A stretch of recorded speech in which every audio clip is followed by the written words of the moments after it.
Y cerramos con una que tiene que ver con presupuesto, pero enfocado a los centros de primera infancia. O sea, la universalización de 3 años es algo que, bueno, se está tendiendo, se quiere lograr, pero la pregunta concreta es ¿cuál es la proyección de los partidos en crear nuevos centros para responder a esto que se quiere concretar? Y de vuelta lo mismo, ¿de dónde sacarían los recursos?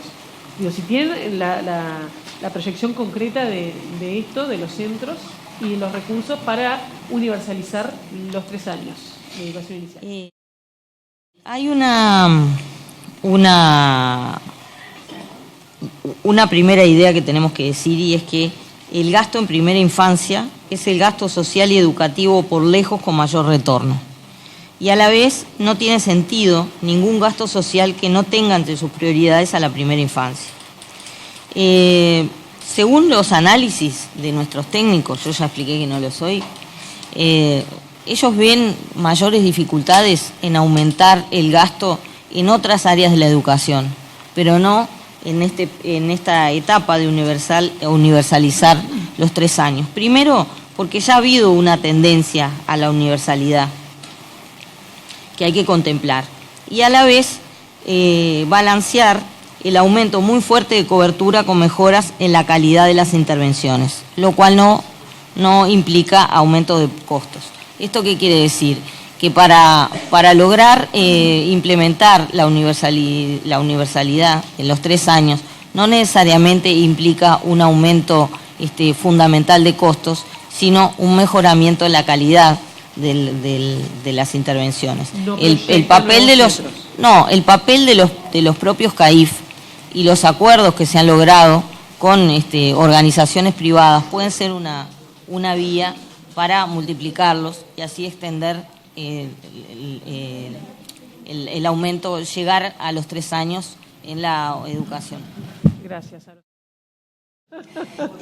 Son 2 preguntas en realidad, ¿verdad? Una muy específica. Ha sido señalada por la candidatura del Frente Amplio que se impulsará un amplio programa de construcción y equipamiento de locales educativos con prioridad a los que se mencionan en la pregunta. Será una cuestión a atender fundamentalmente a la hora de la elaboración presupuestal.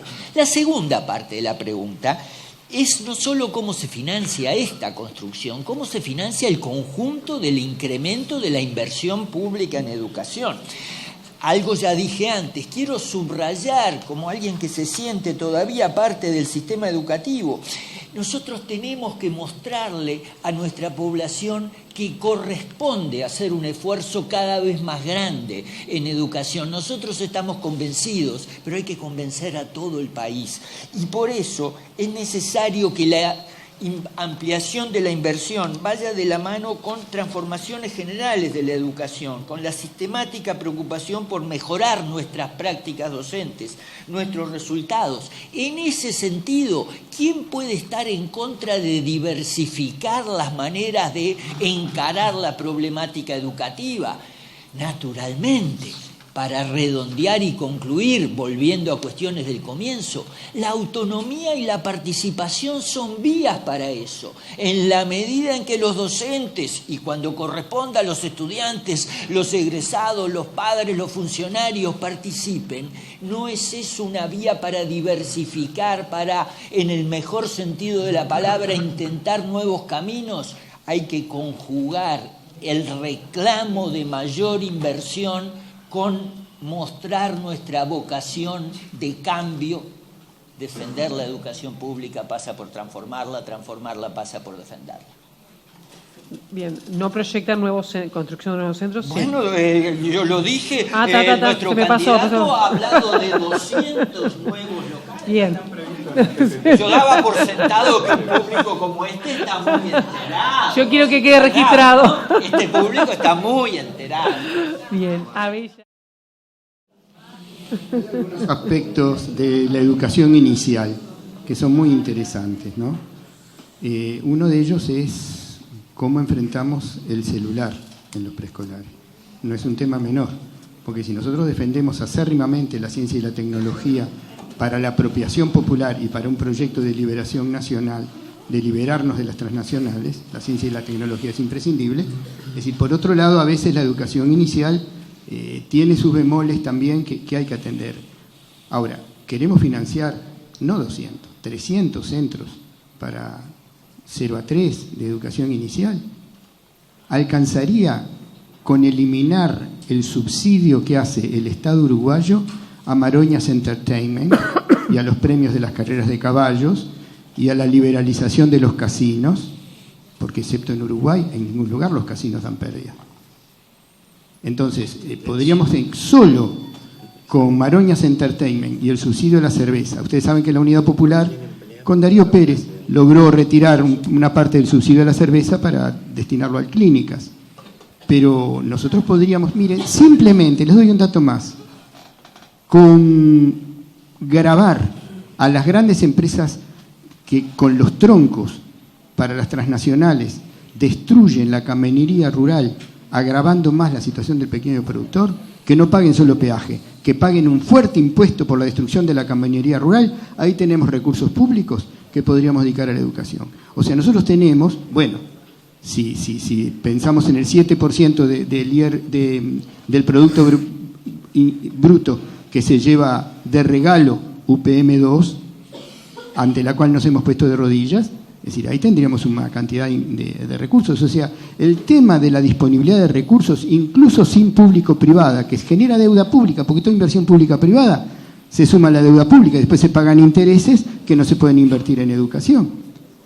Es decir, si nosotros logramos redistribuir los recursos que potencialmente tenemos, podríamos crear todos los centros de calidad para el 0-3 años que quisiéramos. Gracias. Creo que está fuera de discusión que se ha gastado mal, que se ha derrochado dinero. Todavía nos deben doler los 850 millones de dólares perdidos en ANCAP.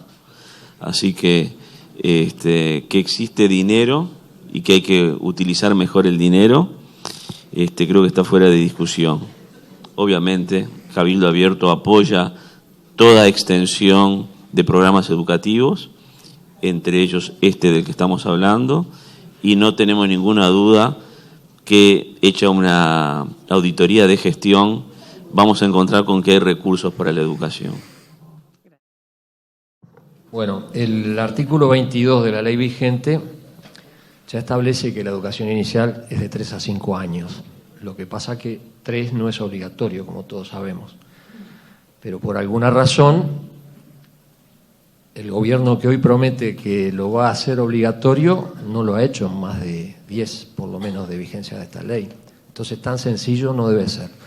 Creo que la pregunta está planteada de manera un poco simplista, porque no se trata solo de construir los locales, hay que ponerle cosas adentro, gente, capital humano. Estamos hablando de cargos docentes, de auxiliares de servicio, de orientación y supervisión. Y esos son los gastos, entre comillas, gastos recurrentes que incorporamos de manera permanente al presupuesto. Aunque venga el BID o no sé quién y nos done los ladrillos, nosotros tenemos que tener la gente, en primer lugar, formada, y en segundo lugar los recursos. De modo que generalizar esto, yo no sé si estamos en condiciones. Da la impresión de que el propio gobierno actual nos está diciendo que no es posible. Más bien la cosa iría por el lado de focalizar, llevarlo, como ya existe, a los lugares donde más se necesita. Pero por último, quiero hacer una apelación. No se olviden que ANEP no quiere decir Administración Nacional de Educación Primaria, quiere decir educación pública.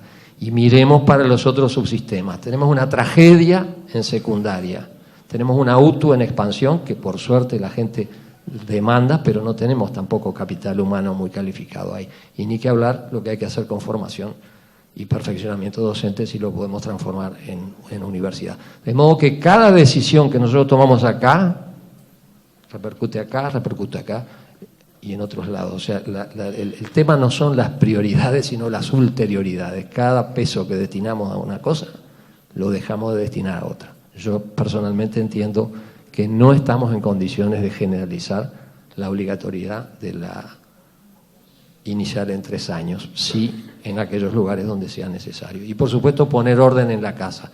Es un relajo. Hay instituciones de primaria muy bien llevadas, pero hay del INAU, los CAIF, y otros supervisados por el MEC que no se sabe ni qué capacidad tiene para supervisar los garajes con niños. Gracias. Bueno, sin duda la primera infancia debe ser una política nacional, como lo ha sido en el país, y ya lo dije. Discrepo absolutamente con que los CAIF sean educación privada. Al contrario, cuando uno los visita y ve el esfuerzo de tantísima gente y colegas que se rompe el alma trabajando en esos CAIF, no estoy de acuerdo en sostener eso. Son recursos públicos que lo administra la sociedad civil y hace una lindísima tarea en lugares que el Estado, si no hasta ahora, no hubiese llegado, dando oportunidades a mucha gente que si no, no lo tendría. En segundo lugar, quiero decir que ya está prevista la creación de varias decenas de centros para la educación infantil, para la educación de primera infancia, para atender la expansión de la matrícula. Ya hay proyectos públicos de participación privada, el Estado se ha endeudado por 22 años, va a pagar un canon a partir de octubre de este año, si no me equivoco, y así sucesivamente. Así que ya están previstos los centros para continuar con la expansión de la educación infantil. Ya lo ha hecho este gobierno. Hay varias decenas de centros educativos que ya están, pero los pagamos en 22 años con obligaciones que estamos asumiendo. Creo además que, bueno, con eso contesto la pregunta. Lo último para cerrar, agradezco la oportunidad de estar acá. Creo firmemente de que ha llegado el momento de actuar, de salir de los discursos lindos y de muchos diagnósticos que existen. Ha llegado el momento de desarrollar una efectiva transformación integral de la educación con fuerte foco en el niño, que es el requisito esencial de nuestro existir como sistema educativo, pero con un aliado con el cual no se puede cambiar nada si se quiere cambiar, que somos nosotros los docentes.